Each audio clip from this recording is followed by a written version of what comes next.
बिस्मिल्लाहिर्रहमानिर्रहीम। World prime cricket से आपसे मुखातिब हैं। नाज़रीन, हमेशा की तरह सबसे पहले हम वर्ल्ड कप के मैचेस को देखेंगे। कल एक बड़ा अच्छा मैच हुआ, अच्छा क्या कहेंगे, बड़ी टीमों के दरमियान था लेकिन वन साइडेड हुआ। इसके बाद अगला मैच श्रीलंका और बांग्लादेश के दरमियान है, जो कि बज़ाहिर इसका किसी के पे कोई इम्पेक्ट नहीं होना, कोई जीते कोई हारे। तो ये तो जो श्रीलंका और बांग्लादेश के दरमियान मैच है, ये बिल्कुल यूँ समझें फजूल ही मैच है। आगे चलकर हम ये देखेंगे अपने सेकंड टॉपिक में कि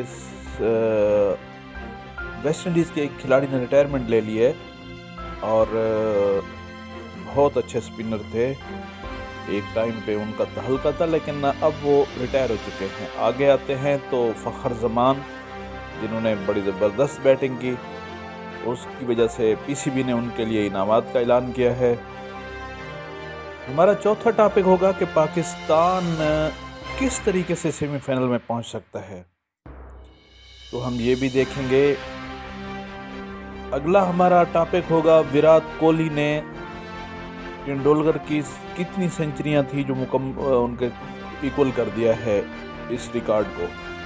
ये हमारा पांचवा टॉपिक होगा। छठा हमारा टॉपिक होगा कि हार्दिक पांड्या क्योंकि वर्ल्ड कप से आउट हो चुके हैं, तो उनके अगेंस्ट किसको वाइस कैप्टन बनाया गया है इंडियन टीम का। फिर आते हैं बाबर आजम ने अपने आखिरी टॉपिक में हम यही एक इस चीज़ को एनालाइज करेंगे कि बाबर आजम ने फ़खर जमान से एक शिकवा किया है, वो शिकवा क्या है वो भी हम देखेंगे। तो ये हमारे मेन टॉपिक है। तो अब आते हैं हम अपने पहले टॉपिक की तरफ। तो पहला टॉपिक हमारा वर्ल्ड कप में इंडिया और साउथ अफ्रीका जो मैच हुआ, इंडिया ने पहले बैटिंग की, उन्होंने 326 रन किए। बज़ाहिर कोई मुश्किल नहीं लग रहा था कि साउथ अफ्रीका बना भी सकता है इस स्कोर को, लेकिन ऐसा हो नहीं सका। इसमें जो मेन बात थी वो विराट कोहली की सेंचुरी थी। इस सेंचुरी से उन्होंने 49 सेंचुरियों का वो रिकॉर्ड भी बराबर कर दिया है तेंदुलकर का, जो उन्होंने बनाया हुआ था। अब एक सेंचुरी जब वो बनाएंगे तो वो उनका ये रिकॉर्ड तोड़ देंगे 49 सेंचुरियों का। तो ये हुआ। और जब साउथ अफ्रीका की बैटिंग आई, साउथ अफ्रीका की बैटिंग सिर्फ 83 पे ऑल आउट हो गए, 83 ओनली। तो वो बिल्कुल वन साइडेड मैच हुआ। इसमें रियाज ने भी अच्छी बैटिंग की। अगला मैच है श्रीलंका और बांग्लादेश के दरमियान। ये मैच किसी को कोई फ़ायदा नहीं दे सकता, किसी को कोई नुकसान नहीं दे सकता। तो ये इस तरह का मैच है। अगर इनका हेड टू हेड हम इसको एनालाइज भी कर लेते हैं तो श्रीलंका का पलड़ा इस मामले में भारी है। उन्होंने 53 टोटल मैचेस हुए तो 42 श्रीलंका ने जीते, 9 मैच बांग्लादेश ने जीते और 2 बराबर रहे। तो ये एक ऐसा मैच है जो बज़ाहिर देखें ना देखें, इसका मैं आपको बता दूं कोई फ़ायदा नुकसान नहीं है। आगे हम ये देखते हैं कि सुनील नारायण ने रिटायरमेंट का ऐलान कर दिया। उन्होंने अपनी रिटायरमेंट में कहा कि मैं बहुत अच्छा मेरा कैरियर गुजरा, मैंने क्रिकेट को बड़ा एंजॉय किया। इस मामले में उन्होंने अपनी फैमिली का भी शुक्रिया अदा किया कि भाई उन्होंने मुझे पूरा मेरा साथ दिया। तो नो डाउट सुनील नारायण एक अच्छे स्पिनर थे और वो किसी भी मौके पर मैच को फंसा लेते थे, लेकिन उनका ये भी कहना था कि वो फ्रेंचाइज क्रिकेट जारी रखेंगे। अगर उनके कैरियर को अगर हम देख लें तो उन्होंने 6 टेस्ट खेले, 65 ODI खेले वेस्ट इंडीज़ की तरफ से और 51 जो है ना उन्होंने T20 खेले। तो ये सुनील नारायण का एक कैरियर था। अब वो रिटायर हो गए हैं। उनकी रिटायरमेंट पे अच्छे खासे लोगों ने उन्हें कहा कि आशीर्वाद दी कि भाई उन्होंने अच्छी अब अपना कैरियर।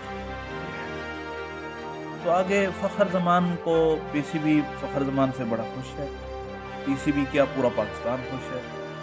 तो पीसीबी ने उनके लिए 10 लाख का इनाम भी मुकर्रर किया है और इसके अलावा उन्होंने कहा है एक और भी गिफ्ट है जो वो जब आएंगे तो उनको पेश किया जाएगा।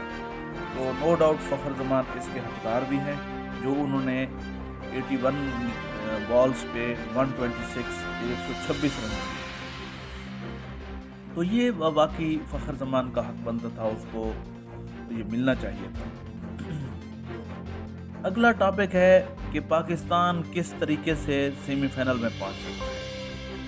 तो इस मामले में 2-3 राय आई है। बहरहाल मैं तो राय जिसको मानता हूँ वो होती है विक्रांत का। इंडियन एक जर्नलिस्ट है, मेरे आइडियल है, बहुत अच्छी एक जायज़ा वो लेते हैं, पाकिस्तान में वो बहुत मशहूर हैं।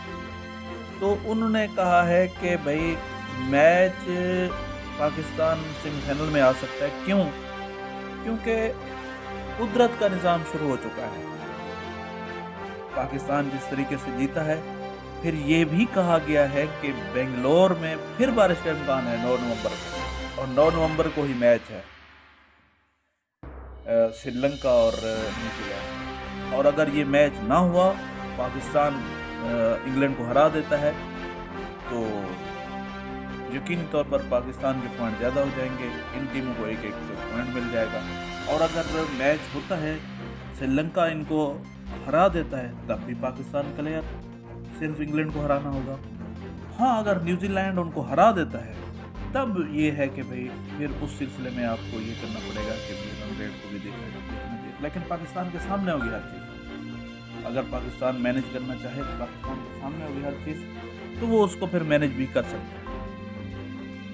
अब हम आते हैं अपने अगले टॉपिक की तरफ। हमारा अगला टॉपिक है विराट कोहली। विराट कोहली ने एक और सेंचुरी दाग दी साउथ अफ्रीका के खिलाफ। उन्होंने 101 रन किए और इसके साथ ही उन्होंने सचिन तेंदुलकर का वो रिकॉर्ड भी बराबर कर दिया जो उन्होंने 49 सेंचुरियों का किया था। और बड़ी मज़े की बात यह है कि सालगिरह वाले अपने बर्थडे पे उन्होंने सेंचुरी की, तो अपनी बर्थडे को उन्होंने यादगार भी बना दिया। तेंदुलकर ने 463 इनिंग में 49 सेंचुरियाँ की थी, जबकि कोहली ने 289 पे। तो बड़ा फ़र्क है मैचेस का, बहुत ज़्यादा फ़र्क है मैचेस का। तो इस हिसाब से कोहली को एक बड़ा क्रेडिट जाता है कि उन्होंने बड़ी अच्छी अपना कैरियर दिखाया, अपना कैरियर और अपनी परफॉर्मेंस शो की। क्योंकि तेंदुलकर भी नो डाउट एक इंडियन स्टार है, उन्होंने वाकई एक बड़े टाइम में उन्होंने बड़ा अच्छा खेला। लेकिन अब क्रिकेट भी तेज़ हो गई है, अब उस वक्त क्रिकेट इतनी तेज़ नहीं होती थी, तो इसलिए उनको ज़ाहिर है मैच ज़्यादा खेलने पड़े। लेकिन कोहली ने उनका रिकॉर्ड बहरहाल बराबर कर दिया है, और अब एक सेंचुरी जब वो बनाएंगे वो बन ही जाएगी, हो सकता है इसी वर्ल्ड कप में ही बन जाए, तो वो ये रिकॉर्ड तोड़ देंगे। आगे चलते हैं। केएल राहुल को इंडियन टीम का वाइस कैप्टन मुकर्रर कर दिया। इससे पहले हार्दिक पांड्या थे। पांड्या चूँकि आउट हो चुके हैं इस वर्ल्ड कप से अपने टखने की इंजरी की वजह से, वो मैंने पिछले व्लॉग में भी आपको बताया था कि हार्दिक पांड्या आउट हो चुके हैं। तो अब राहुल को वाइस कैप्टन बना दिया गया है। तो अब लेट्स सी कि राहुल कैसे वाइस कैप्टन साबित हुआ। वैसे वो पुराने सीनियर प्लेयर है और एक अच्छा वो परफॉर्मेंस दे सकते हैं इंडिया में।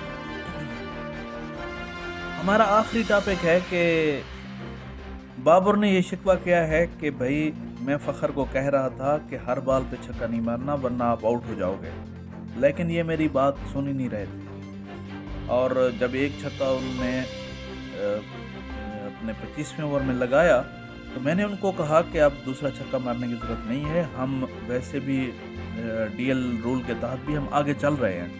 लेकिन उसने अगली बॉल पे फिर छक्का मार दिया। फिर मैंने इनको कहा कि अब आपने ऐसे छक्का मारना है जो बॉल रेंज में उसको मारें, वरना ना मारें। ये है हमारा आज का vlog. Thank you so much. अगर आपको पसंद आए तो लाइक करें। क्रिकेट की तमाम खबरें